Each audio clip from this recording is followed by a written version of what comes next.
Hello guys, in this video I'll show you how you can factory reset your iPhone if you want to sell. It's quite easy and straightforward, and let me show how. What you need to do here first is to go to settings and then press on your iCloud that is on the top. Then once you're here, then scroll down until you see a, as you can see here, sign out button.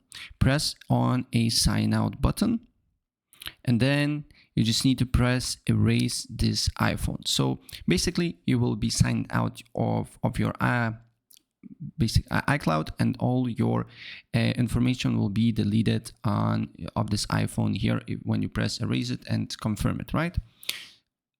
Also, before you do so, if you have, for example, theft subscriptions or something like that, you can go to subscriptions and just cancel all the subscriptions that is on that particular iPhone connected.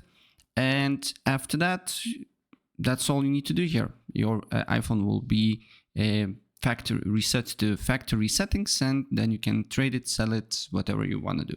So that's pretty much it. And if I help you out, please press like.